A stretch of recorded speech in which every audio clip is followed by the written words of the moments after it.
Buenas tardes. Siguiendo con la serie de videos cortos que les dije, ahora toca el turno de hablar del siguiente sensor. Es el sensor ultrasónico, cuya referencia es el HCSR04. ¿Ok? El sensor, pues ya lo veíamos en clase, funciona de la siguiente manera. Emite una señal por el disparador, en este caso el trig, y esa señal va a rebotar en el objeto sólido y la va a captar de regreso el eco. ¿Ok? Así a grandes rasgos. Les recomiendo ir a darle una checadita al datasheet para que analicen más a detalle el funcionamiento de este sensor. Aquí vamos a analizar la programación, esto con el fin de que el video pues no se haga tan largo. Muy bien, como siempre lo hemos hecho, comenzamos importando en este caso la clase pin de la librería o del módulo machine, ya que vamos a trabajar con las cuestiones de entradas y salidas digitales.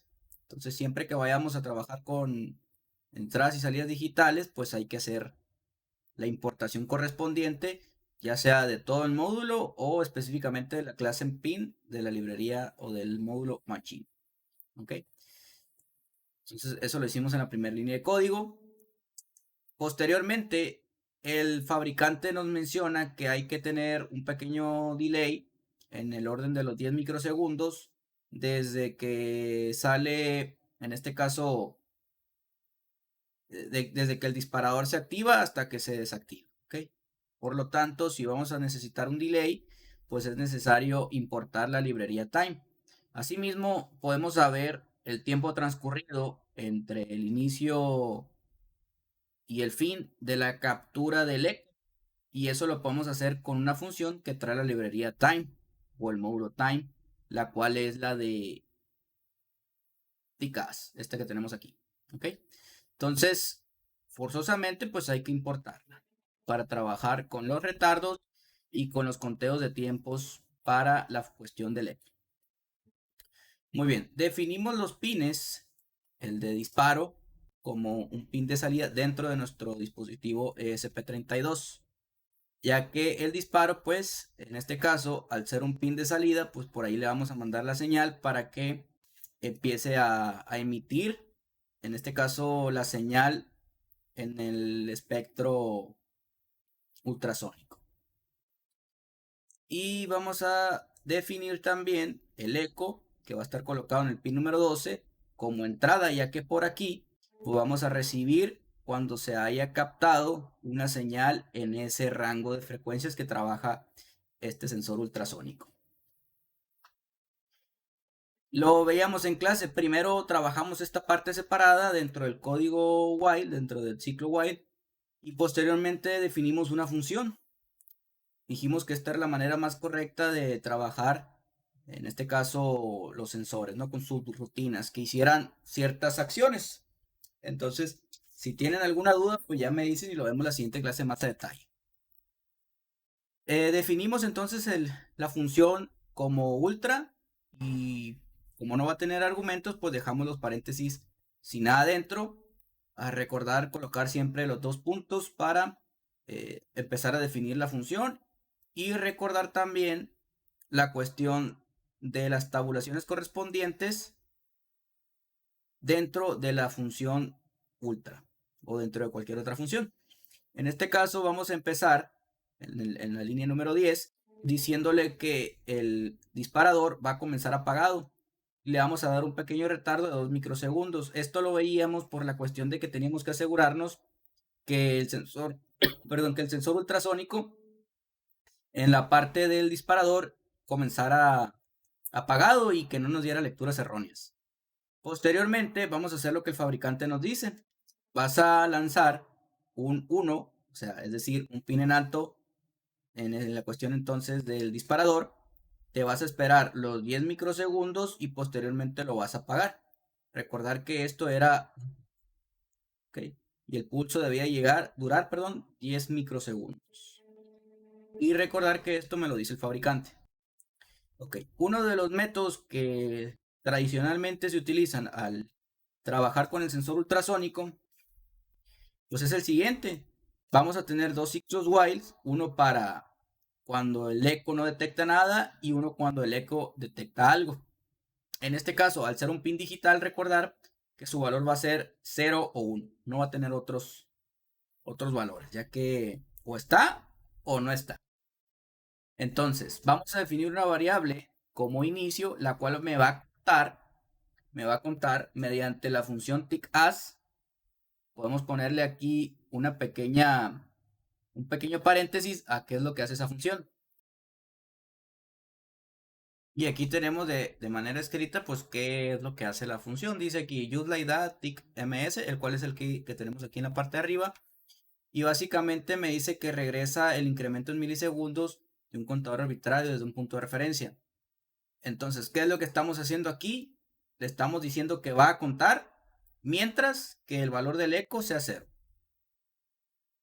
Cuando el valor del eco sea 1, es decir, cuando ya empiece a detectar la señal proveniente del rebote en el objeto, pues ese será nuestro fin. Y mientras esa señal valga 1, vamos a hacer un conteo también, igual con la misma función TICAS.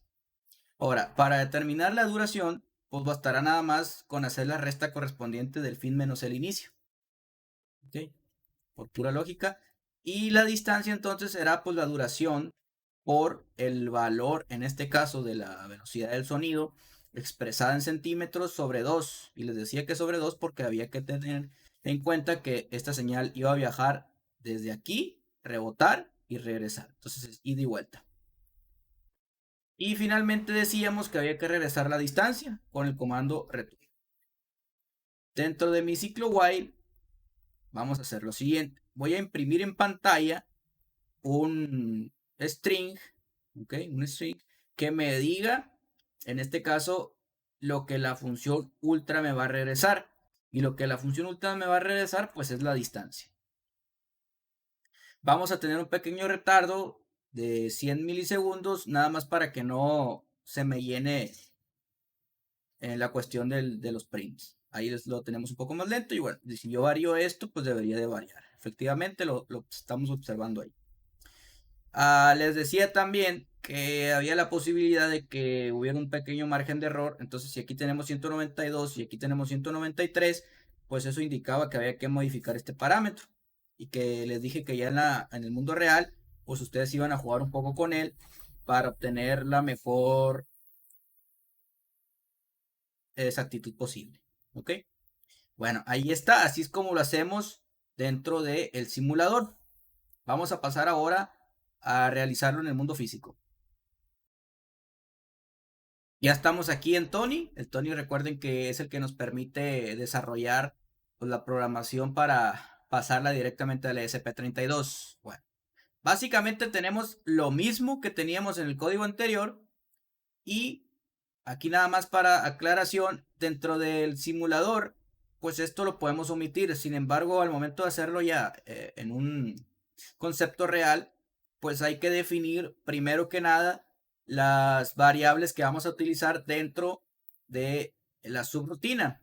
Asimismo, también hay que añadir que esas variables que vamos a utilizar dentro de la subrutina, pues sean de tipo global. Y lo veíamos en clase, que si yo le daba play aquí, me salía un pequeño error en la parte de abajo, puesto que no se ejecutaba de manera correcta. Y si le dábamos otra vez play, ya se ejecutaba porque las variables aparecían en este lado, ¿no? Eso lo veíamos en clase, recuerden. Entonces aquí ya tengo mi programa cargado, le doy a ejecutar y efectivamente vemos que el valor me lo está indicando ahí. Vamos a conectarle la cámara para que vean. Y muy bien, pues ahí tenemos la distancia y como ustedes pueden observar, efectivamente, si yo coloco la mano en esta forma, pues estoy bloqueando ahí o estoy diciéndole que hay un objeto cerca y me está dando alrededor de 4 centímetros. Si hago más la mano más para atrás, pues rebotará en una distancia mayor y si la hago más adelante, pues rebotará en una distancia menor, ¿no? Recuerden que el rango de este sensor es de 3 centímetros como mínimo. Y bueno, pues aquí esto sería el código que hay que utilizar si lo queremos hacer de forma manual. Veíamos en clase también el uso de las librerías. Entonces vamos a pasarnos ahora a la cuestión de la librería. Vamos a cerrar esto.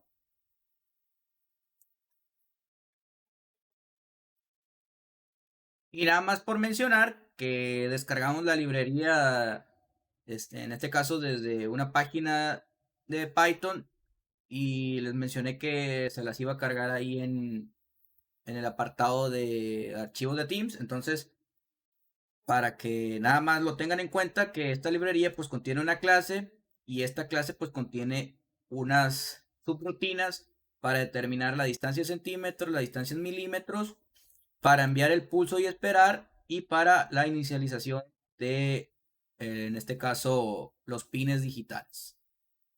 Entonces vamos a cerrar esta librería, hay que pasarla directamente al ESP32 y posteriormente ejecutar el código que nos va a permitir conocer la distancia utilizando esta librería.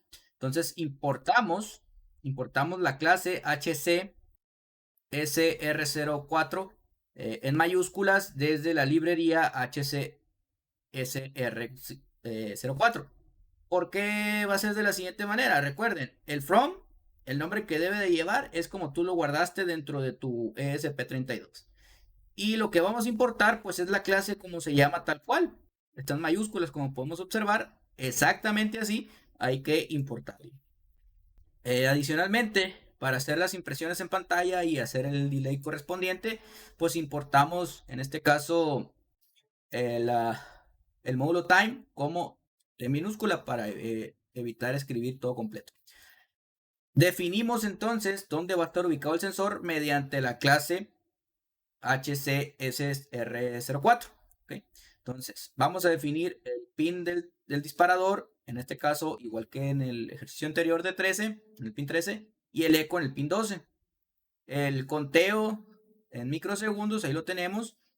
Y finalmente, pues habría que obtener la distancia en base a lo que es la variable de sensor, que ya la tenemos configurada, mediante la subrutina distancia-cm, ¿no? Entonces, ese dato, esta forma que tenemos aquí, pues nos va a dar directamente la distancia en centímetros. Recordar de dónde viene todo esto, de la librería, ¿ok? Estamos haciendo uso de una librería ya establecida. En este caso, pues hay que agradecer a Roberto Sánchez, que fue el que hizo esta librería, ¿no? Bien, vamos a imprimir en pantalla la distancia. Entonces, esa distancia, pues simplemente, aquí lo podemos hacer con comillas simples o comillas dobles, recuerden, distancia, coma, distancia, que es el valor de la variable en centímetros. Recuerden que la forma de imprimir en pantalla, pues varía a como ustedes lo quieran hacer. Posteriormente vamos a tener un pequeño delay de 100 milisegundos, nomás para que no se me llene tan rápido el string que tenemos aquí. Ejecutamos este código ahora con la utilización de la librería y observamos, que es exactamente el mismo valor que teníamos anteriormente. Muy bien, pues con esto terminamos este video y cualquier duda o aclaración lo vemos en clase.